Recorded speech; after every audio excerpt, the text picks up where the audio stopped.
Morning guys, this little video is a little bit different. I've literally just walked out the patio doors. I've got my glasses on, which means I'm being scientific, or I can actually see straight.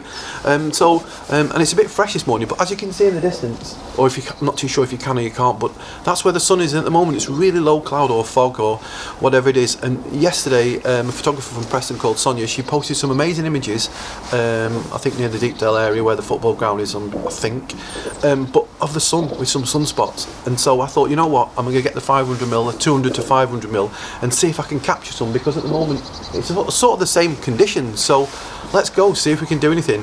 Very simple settings today. 500mm or the 200 to 500mm, I'm going to be swapping from DX mode to FX mode, just to notice any, so we can get a bit tighter. I think in DX mode it's roughly about 800mm, I'm not too sure, I'll put the figures underneath. Normally if the sun comes right out you would have to use a solar filter. Format High-Tech do one, a 24 stop, just to protect your eyes, protect the camera. We don't want to hurt our eyes. So at the moment, as you can see, it's very diffused, and it just makes it really easier to capture sunspots or take photos of the sun without hurting our eyes and without hurting the camera's sensor. So yeah, I'm going to set up now just take some random shots and just see if we can get something. A very brief short video, and just to see how we get on.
So I'm not too sure if you can see where I'm pointing on the back of the camera there, but I'll try and zoom in. I'm not too sure if we can do this because I'm video on a 20mm, which is quite wide. So really now it's just a waiting game, really, just waiting for the sun to pop out again. I've just got one or two shots there with and what I'm going to do is I'm going to show you all the images later on, because I can't really show you on the back of the camera. I'll just try to zoom in there. I've got the three sunspots, but like I say, it's very difficult to show you on a 20mm, so I'm going to wait and post the images after I've done this video. Yeah, so it's quite exciting, really. The birds are in the back garden. Everything seems to be quite quiet. It's just waiting for a nice like bright patch, and you can just see at the moment on the left hand side of the frame, say kind of over this way here. I'll just turn the exposure on this camera so I just wobbled it all, but it's quite bright now. When it goes bright, that's the gap in the clouds that you can make you see the sun. See, the sun is just coming out now. Yeah, so I'm going to try and take a few shots. I've also I've been using the timer, so it's using a 5-second timer. But obviously this is complete and utter. You know, you can use your rapid fire, and so if you get your flight radar, wouldn't it be great to capture a plane flying past the sun?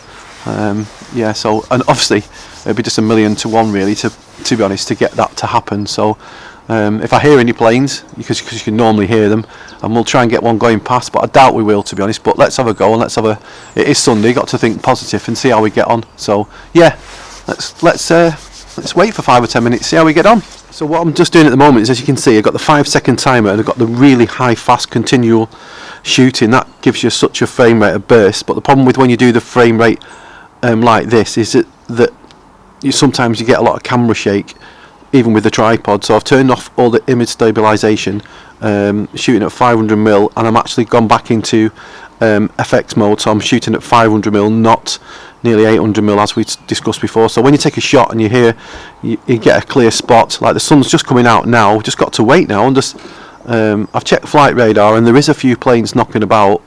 Obviously you need, from where we are in Preston, you really need to be aiming for planes that are going past Liverpool area towards the Pennine way, towards, you know, probably going towards France or Belgium or something like that. That's the kind of area you want. You want it, you know, I think it's normally about 40,000 feet going past from Wales, Anglesey, Liverpool, kind of that kind of area. Then you kind of do the shot. So I'm going to try and do a pot shot in a bit and just see how we get on. Right, I'm going to take a few shots now. Listen to this shutter speed. There we go. Did you hear that? Wow, I think I'm... So I'm going to try and show you now. I'm not too sure if this is going to work. I should have just done it on the back of the camera, really, to be fair. But I'm not too sure if you can see that or not. Can you see me zooming in? Look at that. Look what we've got there, guys. That is absolutely wonderful. There's the plane. It's not very sharp because of shutter speed. You know, it's when you do the rapid fire. I think it's all right, but I'm not too sure. I'm like talking and breathing, but I'll zoom out a little bit. And I think just round about here, this area, there's 3 spots. So what I'm going to do is put all the camera away. I'm going to, yeah, I think I'm well over the moon with that. Woohoo! I'm well over the moon. So let's see if we can get all these pictures loaded up onto the computer and see if we can find a decent one that looks all right. But yeah, I'll go into the computer, put them on, and post all the images. Thank you very much.